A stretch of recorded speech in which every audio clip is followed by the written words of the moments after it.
What do we have here? Is this it? Yeah, that's it. That's the, actually, I think that's the third one. Well, I'm where's the sorry. first one? Well, they're in the computer. I haven't got them printed out. Well, All right. This one tells Where's the, the handwritten one? I don't know, I have to look for it. Yeah. Great. Okay. We're gonna talk about these. Okay. I don't know about right now, but after this tape, Oh. I want to ask you Okay. some stuff about that. Where were we when we left off? Talking about firing with wood.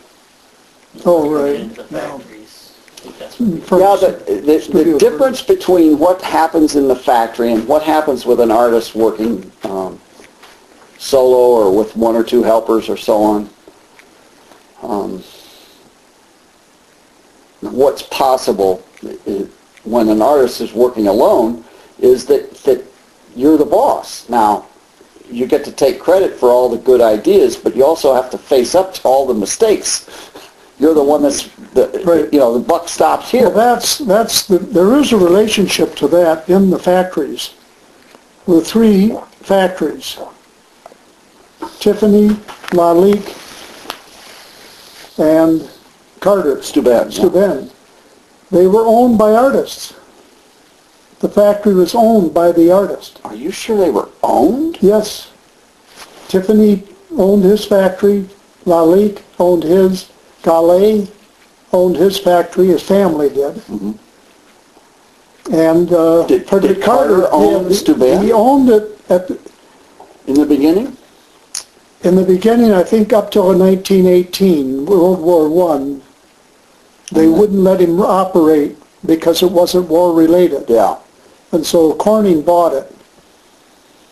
And he was allowed to keep working then. But he remained basically CEO of Steuben Glass. But Tiffany, Lalique, and Gallet all were, when they came up with the design, it was sold. I mean, they didn't, that was what Harvey hated about the design, but that was the other thing he hated about the design business, was he knew that the artists at Steuben would spend a year on a new design, and guess who decided it was going to be produced?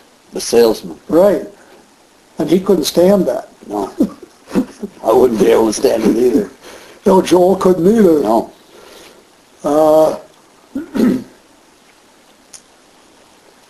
And there is Lalique, Gallet, Tiffany, and Carter's work is completely different from the other factories.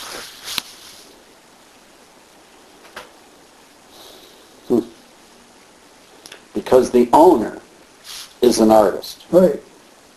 And the owner's making the decision of what's going into production. Interesting. Now, what about the Italian factories? What about Benin? I don't know about them. I've talked to Uta here in Toledo about them, Utah,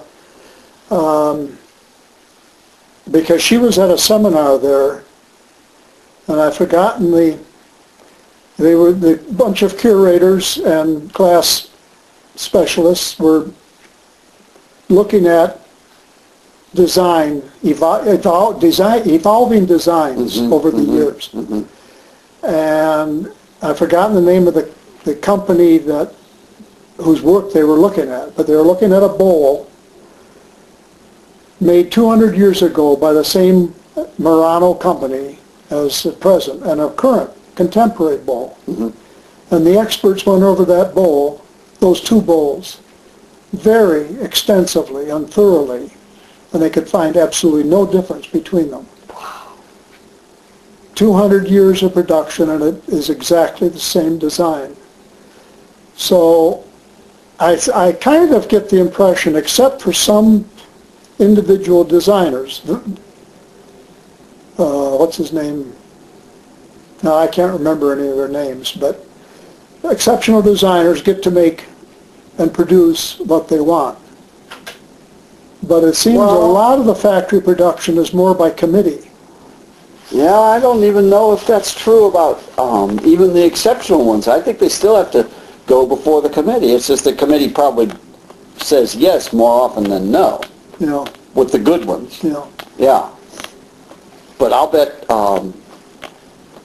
Valim and people like that, they still, well, actually, I don't even know if Valim does design for the factory anymore. Yeah. No, I don't either. I think he does his units. I was thinking of the Italian, and I don't know their names, but I know I've seen photographs of sculpture. Mm-hmm. Kind of like, well, I've seen public art made by people working in the factories.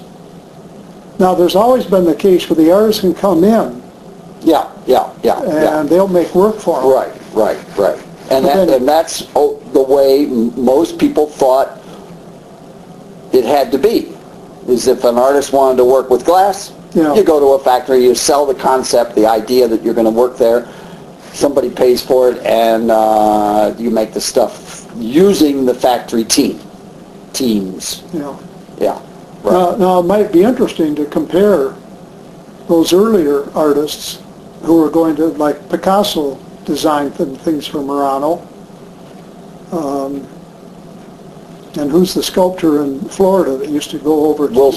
Robert Wilson. Yeah, he did a lot of them. Yeah. Compare them to artists like Joel or Marvin or any of them that have gone to a factory and worked on the floor with the factory workers. Right. And, I suspect that the artists who blew glass on their own first did more original designs than the people who were not glass blowers. Artists that simply came to the factory and gave them drawings to reproduce. It's interesting to look at Picasso's drawings and see what they turned into. Yeah, I found it disappointing. I was impressed with there was actually an exhibition of about 10 or 12 artists, including Picasso. Yeah. And most of that stuff is corny, as far as I was concerned. Very corny. Now, I saw an exhibition up at the Meyer Sculpture Garden in Michigan of a lot of Picasso's ceramic pieces. Yes, now there he did shine. Yeah, and beautifully. He went into the factory with... He really worked some beauties. And they were some real nice pieces. Very nice. Yeah. I think the pottery manager, the owners, didn't pick the best pieces that they put into real big production.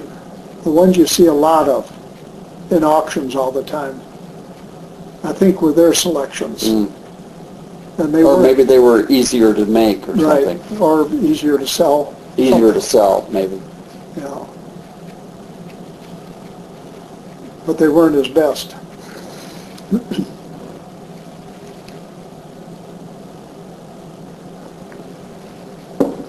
Well.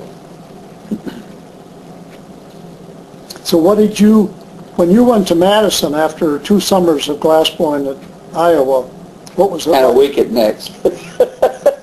Nick always wanted credit for the fact that, that I was going to show up a better glassblower than anybody else at Madison. Yeah, after 2 summers. It wasn't much experience, but it was some. So how did you fit right in at Wisconsin, or? Well, everybody was very kind to me, and I tried not to step on anybody's toes. We were helpful to each other. We were supportive of each other. It was not the kind of sneaking around behind people's back and having secrets, and that stuff just didn't exist in the early days that I ever saw. Now, I was horrible about, I couldn't keep a secret to save my soul. I used to tell people like Pizer, and I didn't have to tell Vic, but I would have told him if he had asked. Don't ever show me anything that you don't want somebody else to see. because I'm a blabbermouth. I'm just gonna show whatever I can show off. I like doing that. And it was an open group, so they accepted me, yeah. And they knew that I was getting an assistantship and that I had had some experience. And of course, as soon as we all started blowing, that's where it shows up, whether or not you're Yeah. at the top of the heap or in the middle or at the bottom.